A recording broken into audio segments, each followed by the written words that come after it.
Most people think being broke is a cash problem. I do not. I think it is usually a systems problem that is much more dangerous. A cash problem can be temporary. A systems problem can quietly consume 20 years of a person's life, while he keeps telling himself relief is just one raise away. That is the trap. A man wakes up at 6, he gets dressed, he commutes, he gives away the best hours of his day, he deals with a boss, a customer, a schedule, a machine, a screen, or a body that slowly gets more tired every year. He is not lazy. He is not unserious. He is not refusing responsibility. He is doing exactly what society told him to do. Work hard, stay out of trouble, pay your bills, be responsible. And yet, at the end of the month, after the rent, the insurance, the taxes, the utilities, the car payment, the groceries, and the little invisible leaks have all taken their share. He opens the banking app and sees a number so close to zero that it changes the chemistry of his whole evening. That is not just inconvenience. That is a system speaking. It is saying you are moving, but you are not escaping. I want to remove something from your shoulders before I say anything else. If you are living this way, I do not begin by accusing your character. I do not begin by blaming coffee. I do not begin by telling you to wake up at 4 in the morning and become a more glamorous victim of the same machine. The culture enjoys doing that because it keeps the working person ashamed and distracted. Shame is useful to a system that wants obedience. If you believe the entire problem is your mindset, then you do not question the design. I am not interested in feeding that lie. I am interested in the mechanics. The first thing a rational person should ask is not how hard am I working. The first thing he should ask is what game am I actually inside, because the rules of a game matter more than the effort of the player. A man can run with magnificent discipline on a treadmill that is pointed nowhere. He will still go nowhere. That is how much of the modern financial life is built. You were handed a model, go to school, get employable, sell your hours, put some cash in the bank, borrow when necessary. Buy enough status to look as though it is working. Repeat until old age. That model produces very little freedom. It produces dependence dressed up as adulthood. I am going to reduce the whole machine to 3 traps. Not because life is simple, because these 3 traps explain most of why hardworking people remain broke far longer than they should. The first trap is selling time as though time were scalable.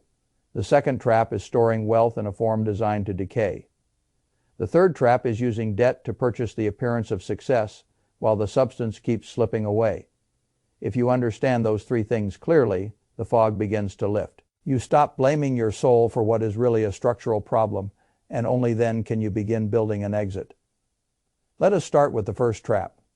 The first reason so many people stay broke is that they are living inside what I call the time cage. From the first moment you were trained for the adult world. You were taught to think of money in a very specific way. Hours become wages. Wages become survival. More money means more hours. It sounds fair because it is so familiar.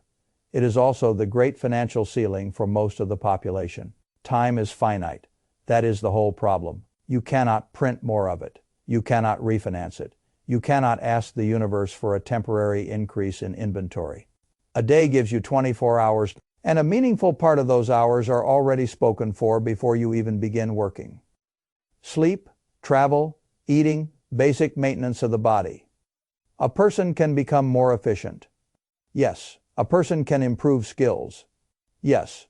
But if the whole model is still built around exchanging physical presence for money, then the scale of the future remains limited by biology. That is what most people, they think higher hourly pay is the answer. Higher hourly pay helps. It is not liberation. A man earning $20 an hour is constrained by the day. A man earning $60 an hour is also constrained by the day.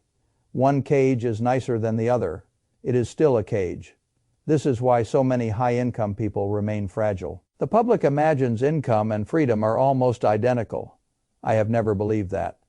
Income without ownership is motion without escape. You are running harder in a better neighborhood. The dependence remains. The market also sees you more clearly than you see yourself. The market does not pay you for effort. It does not pay you because you are tired. It does not pay you because you have good intentions. It pays you according to the value of the problem you solve and how replaceable you are. That last phrase makes people uncomfortable. Good, truth often does. If your employer can replace you quickly with somebody slightly younger, slightly cheaper, or slightly more desperate, then your bargaining power is weaker than your work ethic. That is just the arithmetic of labor. People like moral language. The economy likes functional language. What matters to the machine is not how exhausted you feel on Friday. What matters is how much leverage sits behind your role. If you do something that can be learned quickly by a very large pool of people, then your income ceiling is under pressure, no matter how decent you are. That does not make you worthless. It makes you vulnerable. The modern culture keeps confusing dignity with leverage. A job can be dignified and still offer little leverage. And the absence of leverage is where many financial lives get trapped. I want you to imagine two men moving dirt. One is given a shovel, the other is given an excavator. The man with the shovel sweats more. His back hurts more. His hands are rougher. He looks more heroic to the sentimental eye.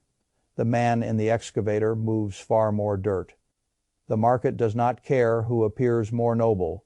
It rewards output and scale. That is why a person who keeps relying only on his body to create income will always be at a disadvantage relative to a person who commands systems, code, capital, media, distribution, audiences, assets, or businesses that continue working when he is not physically present. Leverage is what separates labor from capital. Leverage is what separates effort from escape. A piece of software sold 1,000 times is leverage. A business with employees and repeat customers is leverage. An asset that throws off cash flow while you sleep is leverage. A piece of media viewed by 1 million people with almost no extra cost is leverage. A productive asset that rises with inflation and still feeds you is leverage. If you must be awake and present in order for every dollar to arrive, then the machine still owns too much of you.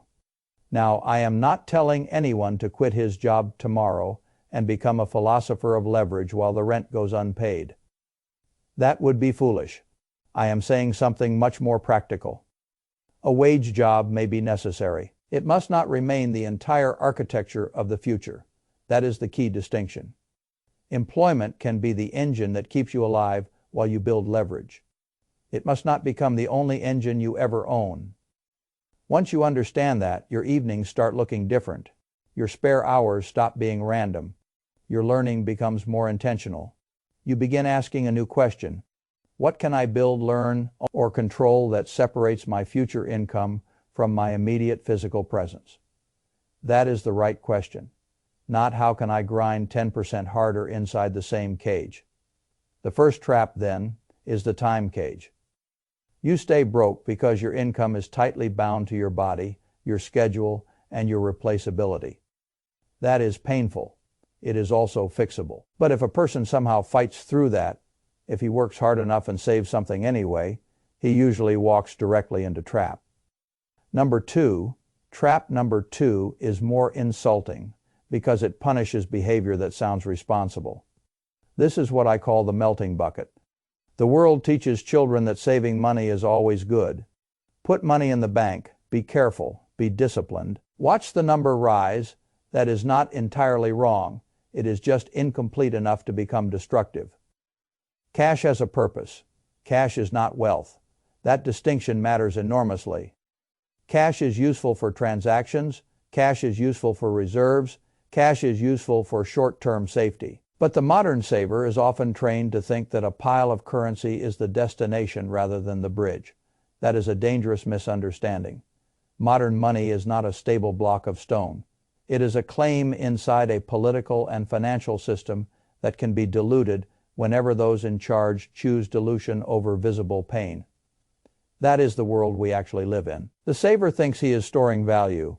Too often he is storing melting purchasing power.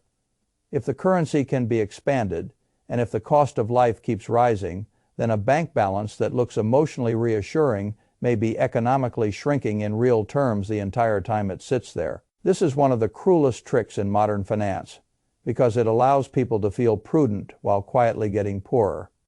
Nothing dramatic happens, Nobody breaks into the account. The number is still visible, the statement still arrives, but the life that number can buy becomes smaller. That is a hidden tax. It is one of the most efficient wealth transfer mechanisms ever invented, because most victims do not fully understand it while it is happening. Inflation is not only a macroeconomic talking point, it is a daily confiscation from those who store too much life energy in static currency. The wealthy understand this far better than the working class does. That is why they do not sit on large mountains of idle cash for long periods unless they have a very specific reason. They convert money into claims on productive enterprise, real assets, useful property, strong businesses, and other structures that can reprice or compound. The ordinary saver, by contrast, often puts his faith in the bank balance itself. He says, "I have $50,000, maybe." The more honest question is, what can that $50,000 do 5 years from now, if it remains where it is, and the cost of everything around it continues rising? That is the question people avoid, because it makes cash feel less innocent. I am not saying never hold cash. Only a fool says that. A reserve matters, liquidity matters, an emergency fund matters. But a person must know the role of cash. Cash is a tool, not a religion. Reserve money should protect continuity. Excess money should be moving toward ownership. A person who stores all progress in currency is often freezing himself inside a losing game. That is why I call it the melting bucket. He works, he fills the bucket looks solid. Meanwhile, a hole at the bottom keeps widening through inflation, low yields, and the slow erosion of purchasing power. He keeps filling. The system keeps leaking. That is no way to become free. The third trap is the most human of all because it is not only economic, it is emotional. This is the trap of financing an identity. A person begins to suspect he is not getting ahead. He sees the balance after bills. He feels the pressure. He notices that true wealth still feels distant. But he also lives inside a social environment where status is visible and immediate. So he reaches for the one thing the modern system offers almost endlessly: credit. Credit is marketed as convenience. Very often it is rented image. The car, the phone, the wardrobe, the vacations, the meals, the apartment in the neighborhood that signals arrival. The whole structure becomes a performance of success financed by future labor. That is one of the grimmest arrangements in modern life. You borrow from your future body to purchase present social camouflage. Then you spend years working to defend the camouflage. This is why so many people who look prosperous are actually one serious disruption away from panic. They are not wealthy. They are financed, and financed is not the same as free. A financed life can look very impressive. The trouble is that every borrowed status symbol adds another monthly claim on your future hours. This is why I distrust consumer debt so deeply. It is not only expensive in percentage terms, it is expensive spiritually. It trains a person to use the future as a fuel source for present identity maintenance. That is poisonous. A car loan on a machine that loses value. Credit card debt on things already consumed. Installment plans on devices that will be outdated long before the debt feels old. All of this is sold as modern normal. Modern normal is one of the costliest phrases in the language. If you want to understand why many households remain tense, even on decent incomes, look at the ratio of their future hours already sold. That is the invisible burden. A man with large consumer debt is not only short on cash, he is short on sovereignty. He cannot say no easily. He cannot pause easily. He cannot survive interruption easily. He has too many masters. That is why I say the debt-funded illusion is the third trap. The person cannot yet truly buy freedom, so he buys symbols that imitate success instead. That imitation is maintained with debt. The debt then demands labor. The labor then keeps him too tired to build leverage. The whole circle completes itself. That is the modern trap in one sentence. You sell your time, store what remains in a melting bucket, and then borrow against the future to feel momentarily stronger in the present. That is why hard workers remain broke, not because they are morally inferior, because their effort is being routed through a machine designed to keep them dependent. Now let me say something important. Blame is not the point, clarity is the point. Once you understand the machine, you stop insulting yourself with the wrong diagnosis. You stop saying, I am just bad with money.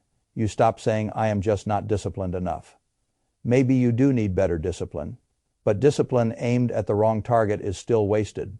A person can be very disciplined inside a failing system and still not get free. The answer is not more shame. The answer is sequence. You need a new sequence. That is what I would call the escape protocol. First, stop the bleeding. That sounds simple. It is extremely hard because many people are emotionally bonded to the very expenses that are killing them. But there is no elegant way around this step. If you are carrying high-interest consumer debt, that debt is your emergency. I do not care how exciting the market looks. I do not care what your friend bought. I do not care what grand business dream you are entertaining while the credit card is charging you 20%. That debt must be treated like a house fire, not a chapter, a fire. The first act of freedom is refusing to finance the illusion any longer. That may mean selling the expensive car and buying the dull one. That may mean killing the subscriptions. That may mean letting your status fall in the eyes of people who were never going to rescue you anyway. Good. I would rather look poorer for 2 years and become stronger for 20 than perform success while privately bleeding. Second, build a reserve that protects continuity. This is where people overcorrect. They either keep no cash and call it courage, or they become worshippers of dead cash and call it prudence. Both are mistakes. You need enough liquidity that one ordinary life event does not force you back into consumer debt or into selling productive assets at the wrong time. That is the role of a reserve. It does not need to make you rich. It needs to keep you from becoming fragile. A reserve is not laziness. It is protection for the rest of the machine.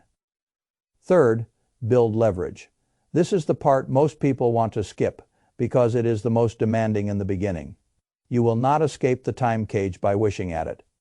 You must build something the body alone does not have to carry, a higher value skill, a side business, media code, sales ability, operations knowledge, a digital product, a small service system that can grow beyond your direct hours, an audience, ownership in a real business. There are many forms leverage can take. What matters is not which one looks fashionable. What matters is whether it begins separating future income from present hours. That is the test. If your evenings and weekends still belong entirely to recovery and distraction, I understand why. But understand this too. If you never use some portion of your non-working life to build leverage, the job will remain your only engine, and your freedom will remain delayed almost indefinitely. That is not condemnation. It is physics. Fourth, convert surplus into ownership, not into the melting bucket. Once bad debt is gone, the reserve exists, and leverage begins producing even a little extra cash. The next step is not celebration spending. It is ownership, broad market index funds for many people, quality, productive assets, real businesses, real claims on enterprise, not static piles of cash beyond what continuity requires. Ownership matters because ownership breaks the direct chain between your body and all future survival. A business can earn while you sleep. An index fund can rise with productive enterprise while you are at work. A productive asset can throw off cash flow while your body rests. That is what the wage alone can never fully do.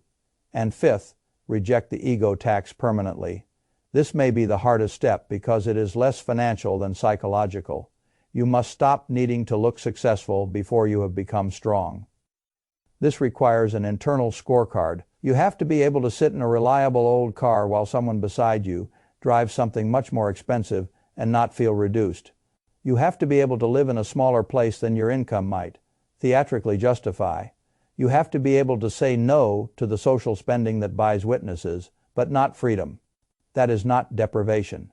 It is insulation from manipulation. The person who no longer needs applause becomes much harder to trap. That is the deeper reason the wealthy often appear strangely plain to those who expected more display. Real strength rarely has to advertise itself. Now, a person may hear all of this and say it sounds severe. Perhaps math often sounds severe to those who were raised on slogans. The slogans were softer. Work hard and it will come. Save money and you will be safe. Buy nice things and you will feel like you are making it. Unfortunately, the real system is less sentimental than the slogans. Hard work without leverage keeps you tired. Saving in a melting currency keeps you anxious. Debt-funded status keeps you trapped. That is the honest version. The honest version is harsher. It is also more useful, because once you understand it, you can stop trying to solve a structural problem with motivational language. You cannot think your way out of bad arithmetic. You have to redesign the machine. That is the whole project. Not hating the system, not fantasizing about escape without work, not admiring hustle for its own, redesigning the sequence of your financial life. Most people are not poor because they failed to work. They are poor because their effort is feeding systems that do not let effort compound in their favor. That is a different diagnosis, and it leads to a different solution. Your job can support the transition, but it cannot remain the final architecture. Your savings can protect continuity, but they cannot remain idle in decaying form. Your spending can include joy, but it cannot be used to rent self-respect from strangers. Once you know those rules, the game changes slowly at first. Then more visibly. That is how freedom begins, not with a speech, with sequence. The person who changes sequence changes trajectory. And trajectory over enough years becomes fate. That is the truth. The system never says clearly, not because it is secret, because saying it clearly would make more people dangerous to the machine. A person with leverage, reserves, ownership, and no need for ego purchases is much harder to control. He can say no, he can wait, he can survive interruption, he can think. That is what real wealth buys first, not luxury room. And room is what the trapped person has not had for a very long time. That is why this matters. Not because it will make you feel inspired for a day, because if you really understand it, you will stop asking the wrong question.